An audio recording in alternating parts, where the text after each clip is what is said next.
नमस्कार, मैं हूं निकिता और आप देख रहे हैं सत्य हिंदी।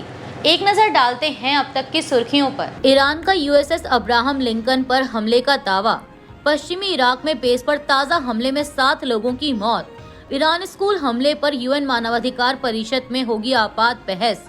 न्यूक्लियर ठिकानों के पास हमले से बड़ी तबाही का खतरा। यूएन। पश्चिम एशिया में जारी युद्ध के बीच तनाव उस समय और बढ़ गया जब ईरान ने अमेरिकी विमान वाहक जहाज यूएसएस अब्राहम लिंकन पर हमले का दावा किया। ईरानी नौसेना के अनुसार कादर क्रूज मिसाइलों से जहाज को निशाना बनाया गया, जिससे उसे अपनी स्थिति बदलनी पड़ी। यह घटना ऐसे समय में हुई है जब अमेरिका ईरान को 15 सूत्रीय युद्ध विराम प्रस्ताव के तहत 1 महीने तक लड़ाई रोकने की बात कर रहा है। ईरान की फार्स न्यूज एजेंसी ने हमले का एक वीडियो भी जारी किया, हालांकि इसकी स्वतंत्र पुष्टि नहीं हो पाई है। इससे पहले भी 1 मार्च को इसी जहाज पर बैलिस्टिक मिसाइलों से हमले का दावा किया गया था। ईरान ने चेतावनी दी है कि उसकी मिसाइल रेंज में आने वाले किसी भी अमेरिकी जहाज को निशाना बनाया जाएगा। इराक के रक्षा मंत्रालय ने बुधवार को बताया कि पश्चिमी इराक में एक नए हमले में 7 सुरक्षाकर्मी मारे गए। यह हमला उसी बेस पर हुए एक जानलेवा हमले के ठीक एक दिन बाद हुआ, जिसमें पहले पैरामिलिट्री संगठन हशद अल शाबी को निशाना बनाया गया था। ईरान समर्थक हथियारबंद गुटों ने इराक और पूरे क्षेत्र में अमेरिकी हितों पर हुए हमलों की जिम्मेदारी ली है, जबकि इन गुटों को भी जवाबी हमलों का निशाना बनाया गया, जिसमें सरकार से जुड़े ठिकाने भी शामिल हैं। इराक के प्रधानमंत्री कार्यालय ने बुधवार को कहा कि इराक इस ताज़ा हमले के संबंध में संयुक्त राष्ट्र सुरक्षा परिषद में औपचारिक शिकायत दर्ज कराएगा।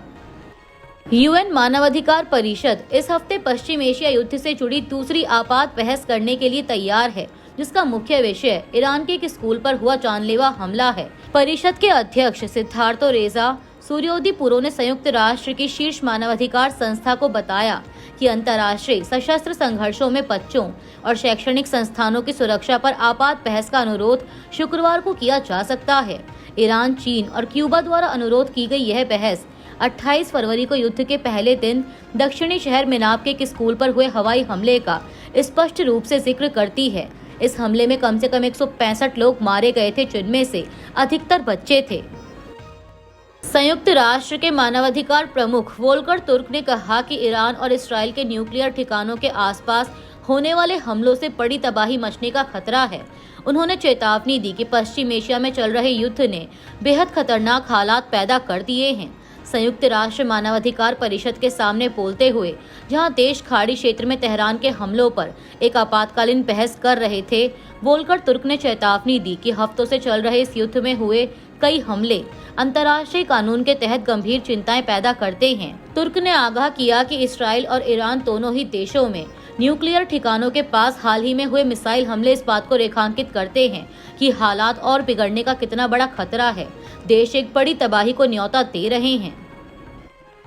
देश के कई हिस्सों में एलपीजी और पेट्रोल डीजल को लेकर लंबी कतारें देखने को मिल रही हैं, जिससे लोगों में संकट की आशंका बढ़ गई है। हालांकि केंद्र सरकार ने साफ किया कि किसी भी ईंधन की कमी नहीं है और अफवाहें फैल रही हैं। इस बीच सरकार ने नया आदेश जारी कर कहा है कि जिन घरों में पाइप्ड नेचुरल गैस यानी पीएनजी उपलब्ध है, उन्हें 3 महीने के भीतर इस पर स्विच करना होगा, वरना एलपीजी सप्लाई बंद की जा सकती है। सरकार का कहना है कि इससे गैस वितरण बेहतर होगा और दूर दराज इलाकों तक एलपीजी पहुंचाई जा सकेगी। वहीं विपक्षी दलों ने इसे लेकर सरकार पर निशाना साधा और देश भर में विरोध प्रदर्शन किए। कुछ शहरों में पेट्रोल डीजल के लिए भी भीड़ देखी गई, जिसे सरकार ने अफवाहों का नतीजा बताया है। अमेरिकी राष्ट्रपति ट्रंप के बयान के बाद वार्ता की शुरू हुई अटकलों पर पाकिस्तान में ईरान के राजदूत ने प्रतिक्रिया दी है। मीडिया रिपोर्ट्स के अनुसार इस्लामिक रिपब्लिक न्यूज एजेंसी के मुताबिक रजा अमीरी मुकद्दम ने कहा कि दूसरे देशों की ओर से की जा रही दोस्ताना कोशिशों का मतलब ये नहीं है कि ईरान और अमेरिका के बीच बातचीत है। यह सिर्फ तेहरान और वाशिंगटन के बीच बातचीत की जमीन तैयार करने की कोशिश है, जिससे हम उम्मीद करते हैं कि यह थोपे गए युद्ध को खत्म करने में मददगार होगी। बंगाल चुनाव से पहले नया राजनीतिक मोर्चा तैयार। ओवैसी और हुमायूं कबीर की पार्टी के बीच हुआ गठबंधन। पश्चिम बंगाल विधानसभा चुनाव के लिए एआईएमआईएम और आम जनता यूनियन पार्टी ने गठबंधन का ऐलान किया है। इसकी जानकारी एआईएमआईएम के प्रमुख असदुद्दीन ओवैसी और आम जनता यूनियन पार्टी के संस्थापक हुमायूं कबीर ने साझा प्रेस कॉन्फ्रेंस कर दी। टीएमसी से निष्कासित नेता हुमायूं कबीर ने कहा कि आज मेरे भाई असदुद्दीन ओवैसी मेरे साथ हैं और आम जनता, हमारी पार्टी और AIMIM मिलकर पश्चिम बंगाल में होने वाले चुनावों में हिस्सा लेंगे। हम करीब 185 से 192 उम्मीदवार उतारेंगे। वहीं असदुद्दीन ओवैसी ने कहा कि हम पूरी कोशिश करेंगे कि यह गठबंधन सफल हो। जिन सीटों पर हम चुनाव लड़ेंगे उनकी संख्या लगभग तय हो चुकी है। 1-2 सीटों पर चर्चा चल रही है जो जल्द ही तय हो जाएगी। इस चुनाव में हमारी मुख्य कोशिश यह है कि इस राज्य में मुस्लिम अल्पसंख्यक से राजनीतिक नेतृत्व सामने आए और मजबूत बने। मिडिल ईस्ट में बढ़ा तनाव, अमेरिका भेजेगा हजारों सैनिक। ईरान की चेतावनी, हमारे इरादे को मत परखो। ट्रंप का 15 सूत्रीय प्रस्ताव, ईरान की कड़ी शर्तें, क्या रुकेगा युद्ध। पाकिस्तान के प्रधानमंत्री शहबाज शरीफ ने सऊदी के क्राउन प्रिंस से की बात। ईरान ने होर्मुज जलडमरू मध्य से कराची जा रहा जहाज लौटाया। मिडिल ईस्ट में अमेरिका ईरान युद्ध के बीच अमेरिका अपने सैन्य बल को तेजी से बढ़ा रहा है। मीडिया रिपोर्ट्स के मुताबिक अमेरिकी सेना की एलीट 85वीं एयरबोर्न डिवीजन के 3000 से 4000 सैनिक जल्द तैनात किए जा सकते हैं, जबकि कुछ खबरों में 1000 से 3000 अतिरिक्त सैनिकों की बात कही गई है। पहले से ही करीब 50,000 अमेरिकी सैनिक इलाके में मौजूद हैं। इस तैनाती से अमेरिका के जमीनी युद्ध की तैयारी मजबूत मानी जा रही है। 28 फरवरी से शुरू हुए अभियान में अमेरिका ने ईरान के 9000 ठिकानों पर हमले किए, जिसमें 13 अमेरिकी सैनिक मारे गए और 290 घायल हुए। वहीं ईरान ने भी अमेरिकी विमानों यहां तक कि F-35 को नुकसान पहुंचाने का दावा किया है। राष्ट्रपति ट्रंप बातचीत की बात कर रहे हैं, लेकिन ईरान ने साफ इनकार किया है। दोनों देशों की शर्तें सख्त हैं, जिससे समझौते की संभावना कम दिख रही है।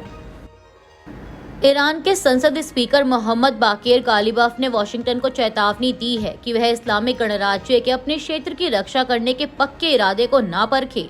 यह चेतावनी तब दी गई जब खबर सामने आई कि अमेरिका पश्चिम एशिया में और सैनिक भेज रहा है। मोहम्मद बाकीर गालिबाफ ने एक्स पर एक पोस्ट में लिखा कि हम इस क्षेत्र में अमेरिका की सभी गतिविधियों, खासकर सैनिकों की तैनाती पर बारीकी से नजर रख रहे हैं। उन्होंने लिखा कि हमारी जमीन की रक्षा करने के हमारे इरादे को मत परखो। अमेरिका ईरान में जारी तनाव के बीच अमेरिकी राष्ट्रपति डोनाल्ड ट्रंप ने दावा किया है कि ईरान के साथ सार्थक बातचीत हुई है, लेकिन ईरान ने इसे बार बार खारिज किया।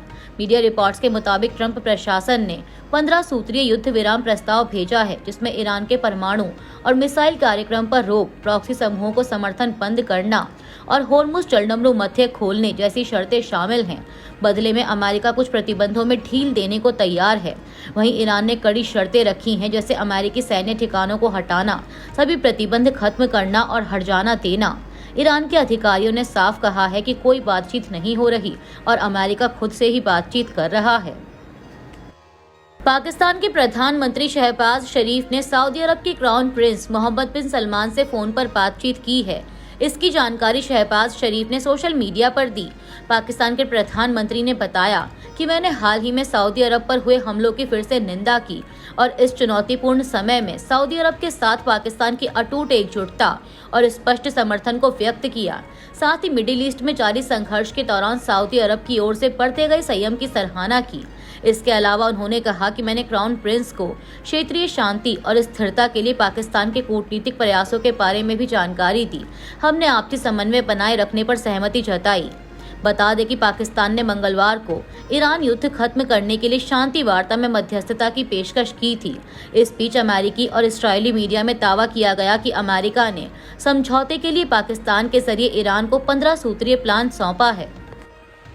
अमेरिका ईरान तनाव के बीच ईरान ने स्ट्रेट ऑफ होर्मुज पर अपना सख्त नियंत्रण बनाए रखा है। हाल ही में IRGC नौसेना ने सेलेन नाम के कंटेनर जहाज को वापस लौटा दिया, क्योंकि उसने बिना अनुमति इस जलडमरू मध्य से गुजरने की कोशिश की थी। यह जहाज पाकिस्तान के कराची जा रहा था और फिलहाल UAE के शारजाह एंकरेज पर रुका हुआ है। ईरान ने साफ किया कि अब कोई भी जहाज बिना उसकी अनुमति इस मार्ग से नहीं गुजर सकता, खासकर अमेरिका और उसके सहयोगी देशों के जहाज। LPG सिलेंडर को रिफिल कराने की टाइमलाइन पर सरकार का बयान। PNG को लेकर सरकार का नया नियम, स्विच करने से मना किया तो LPG सप्लाई काट दी जाएगी। पेट्रोलियम और प्राकृतिक गैस मंत्रालय ने LPG रिफिल की बुकिंग टाइमलाइन को लेकर सोशल मीडिया पर किए जा रहे नए दावों को खारिज किया है। मंत्रालय ने प्रेस रिलीज में कहा कि सरकार के ध्यान में आया है कि कुछ खबरों और सोशल मीडिया पोस्ट में दावा किया जा रहा है कि एलपीजी रिफिल बुकिंग की नई टाइमलाइन तय की गई है। पीएमयूवाई कनेक्शन के लिए 45 दिन, non PMUY single cylinder connection के लिए 25 दिन और non PMUY double cylinder connection के लिए 35 दिन, जबकि ऐसा कोई बदलाव नहीं किया गया है। मंत्रालय ने आगे बताया कि रिफिल बुकिंग की पुरानी टाइमलाइन ही लागू है और वह जारी रहेगी। शहरी इलाकों में 25 दिन और ग्रामीण इलाकों में 45 दिन। मंत्रालय ने कहा कि एलपीजी रिफिल की बेवजह या घबराहट में बुकिंग करने से बचें। फिर से बताया जाता है कि देश में पर्याप्त एलपीजी स्टॉक उपलब्ध है और चिंता की कोई बात नहीं है। बंगाल की भवानीपुर विधानसभा सीट पर विवाद, टीएमसी ने रिटर्निंग ऑफिसर को हटाने की मांग की। टीएमसी ने चुनाव आयोग से मांग की है कि भवानीपुर विधानसभा क्षेत्र के रिटर्निंग ऑफिसर सुरजीत रॉय को उनके पद से हटाया जाए। पार्टी का आरोप है कि रॉय के बीजेपी नेता शुवेंदु अधिकारी के साथ करीबी संबंध हैं, जो इस सीट से चुनाव लड़ रहे हैं और ममता बनर्जी को कड़ी टक्कर दे रहे हैं। टीएमसी नेता डेरेक ओब्रायन ने 24 मार्च को मुख्य चुनाव आयुक्त को पत्र लिखकर कहा कि रॉय की निष्पक्षता पर गंभीर सवाल हैं। उन्होंने दावा किया कि रॉय पहले नंदीग्राम 2 में पदस्थ थे और उनकी राजनीतिक नजदीकियां व्यापक रूप से जानी जाती हैं। टीएमसी ने यह भी कहा कि रॉय का वर्तमान पद उनकी वरिष्ठता के अनुरूप नहीं है। पार्टी ने चुनाव आयोग से मांग की है कि उन्हें तुरंत हटाकर किसी निष्पक्ष और वरिष्ठ अधिकारी को नियुक्त किया जाए, ताकि चुनावी प्रक्रिया पारदर्शी और निष्पक्ष बनी रहे। अभी के लिए इतना ही। बाकी की देश दुनिया की बड़ी खबरों के लिए जुड़े रहिए सत्य हिंदी के साथ।